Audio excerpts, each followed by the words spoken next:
Hello everyone, my name is Pujita Guha and I'm currently a PhD student in School of Arts and Aesthetics, Jawaharlal Nehru University, New Delhi. I've also been a visiting faculty at Delhi University. Today in the module on Japanese literature and cinema, I'm going to be talking about why it is important to learn about cinema while also learning a foreign language. This is the basis of the relationship between literature and cinema, and I will also refract it via the main focus through which it has been studied, adaptation. The module has been divided into following subsections. First, why cinema, a note on the method. Second, literature and cinema, a question on adaptation. And third, an introduction to Japanese cinema. Thank you. So let's begin. Why cinema? A note on the method. In the modern period, ever since Japanese began to be taught outside its nation state, it spread dependent on cinema as a vital and often popular educational tool. Beginning from the early cultural educational reels by the Taiwan Education Society to the innumerable screenings at the various Japan Foundation centers across the planet today, teaching Japanese to other cultures has been heavily interlinked with Japanese cinema, its greatest cultural export of the 20th century. Scholars have recently advocated that approaching language teaching through cinema allows students to inculcate multiple literacies. That is, literacy not just of the written word, but the literacy of the popular culture and bodily practices within which that language exists. Cinema helps students develop linguistic traits that they may recognize in reading and writing, but not in listening or speaking. It helps students grasp words and sentences in the larger context within which the usage of the word is embedded. Through cinema, students may understand the positioning of the word in conversation, the stress on the letter, the intonation patterns, and the body language. In this, the actor becomes intrinsic to understanding language. The performance is illustrating what the script is demanding and guiding the audience's attention in the melange of sounds and images. Moreover, with assorted films, the manner of speech, accent and vocabulary may differ, thereby introducing students to many facets of language that is difficult to find in the classroom. Cinema allows language to be dealt as it occurs, in all variations, gestures, contexts and bodily practices. In sum, cinema allows language to be experienced not in a confined setting, unlike the classroom, but within the culture of its existence. Scholars have also emphasized that beyond the actor's body, the moving images allow the audience to reflect upon the subjective emotional experience of language.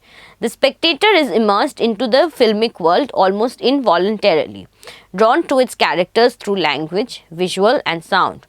It is here that language exceeds its scope in spoken words. Speech in action begins to surround us through images and sounds, engulfing its audience from all directions.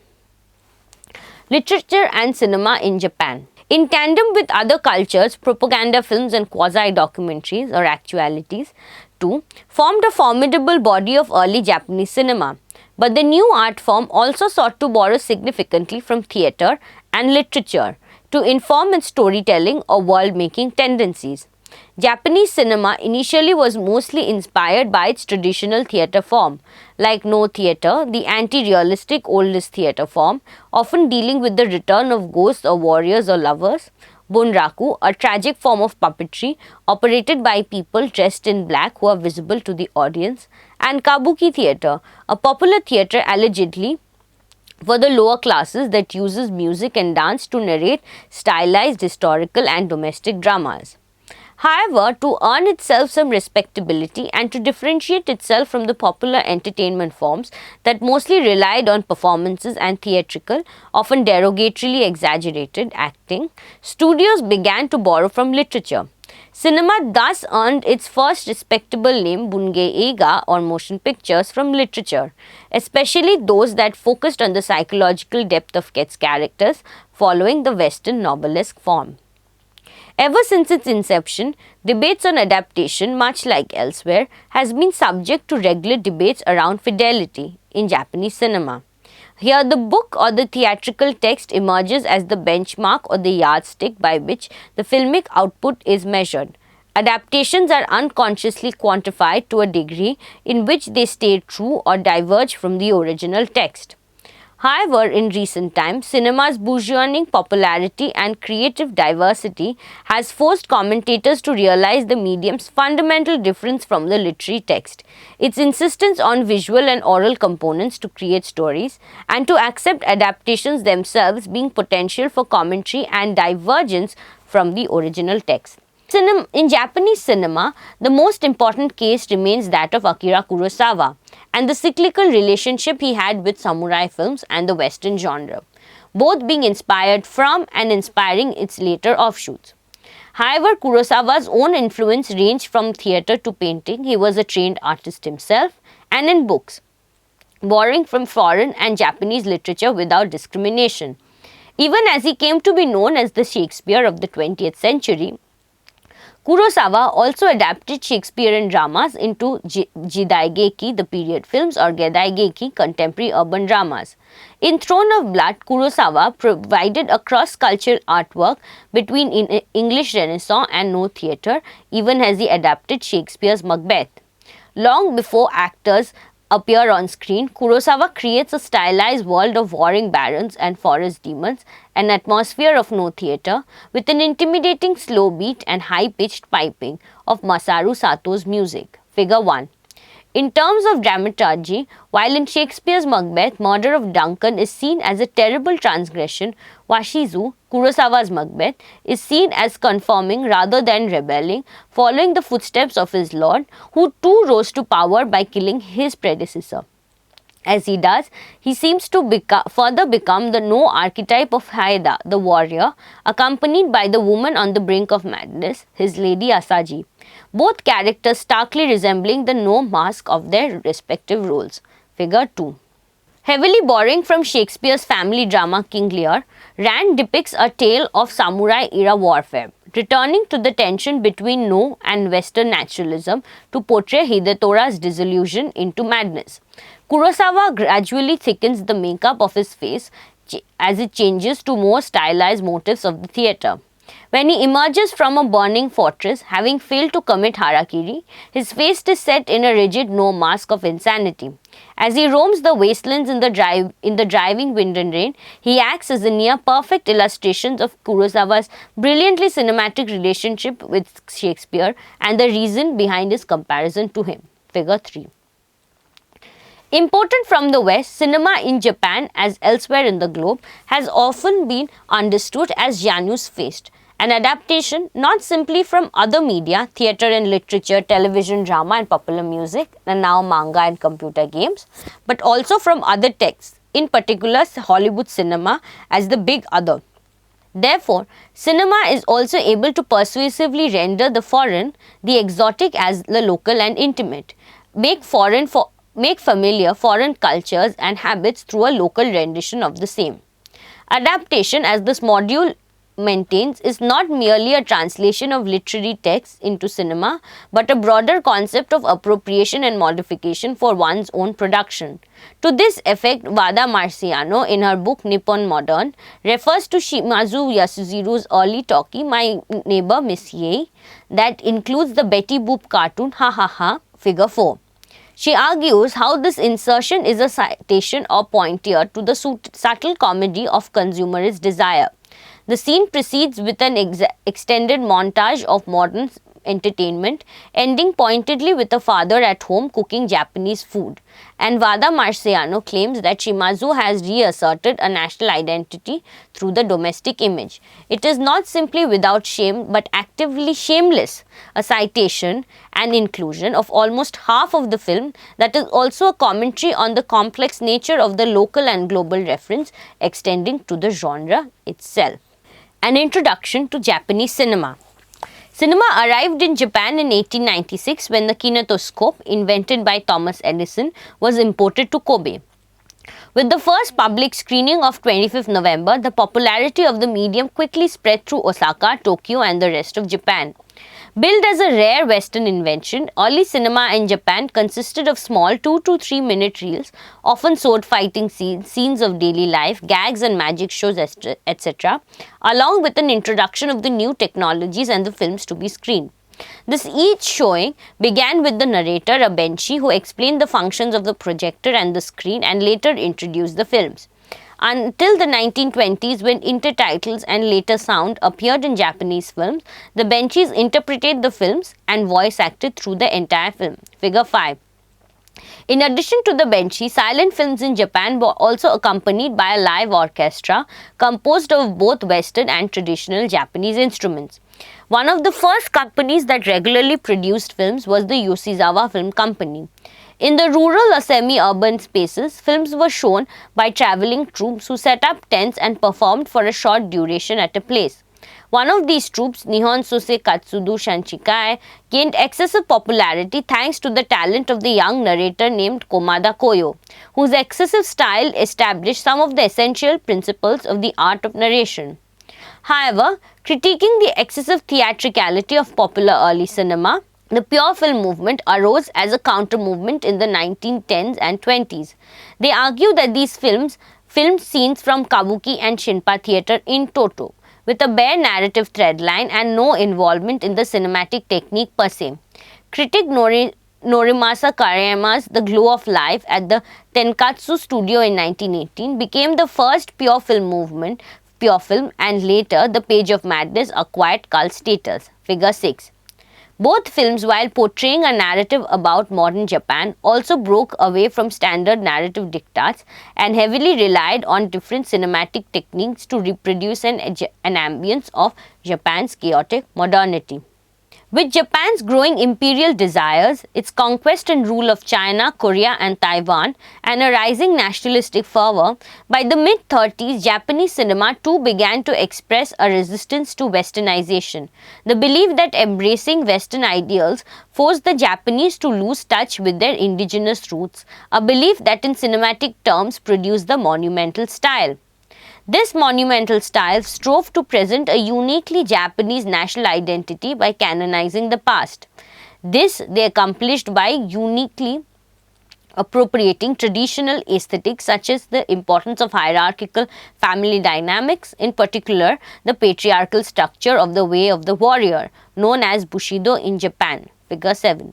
By 1941, the Japanese military policy dictated the filmic content and heavily censored film that did not conform to its official guidelines, the way of subject, 1939 Motion Picture Law. This return to traditional Japanese culture is almost evident when looking at the kokusaku or national policy films, which presented an idealized vision of life in Japan in the 1930s. These films were often overtly propagandic, influenced by newsreel footage, inspired by accounts of battlefield heroism, and regarded as the proper bearers of the invincible spirit of Japanese fortitude. In 1945, as Japan surrendered after the Hiroshima-Nagasaki bombings, the trauma caused by the bombings overshadowed Japanese culture for time to come, and it manifested in all sorts of the arts, from literature to film. This led to the formation of the hibakusha cinema, or films that explored the trauma of the bomb or explosion affected persons.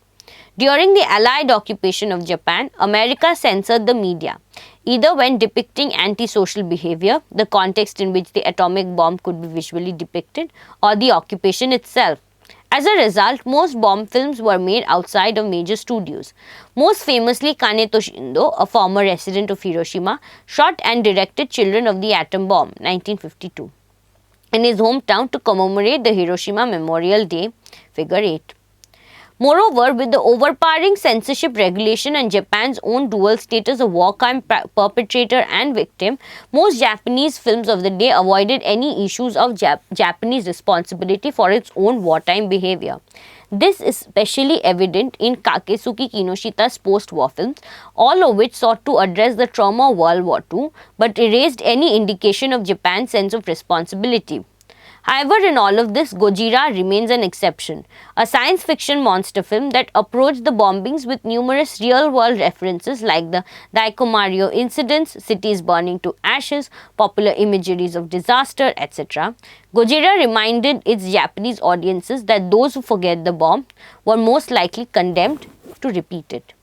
Apart from the popular war melodramas, this period also saw the rise and flourishing of Japan's foremost important directors, Akira Kurosawa, Yasujiro Ozu, Kenji Mizoguchi, and Mikio Naruse. Apart from Kurosawa, who focused primarily on the lives of contemporary men or otherwise, the others focused on women and their traumas in the aftermath of a historic catastrophe. Mikio Naruse, in his quiet melodramas of everyday Tokyo, focused on disciplined families and geisha culture. His women were mostly independent, courageous, and strong-willed, but ill-fated.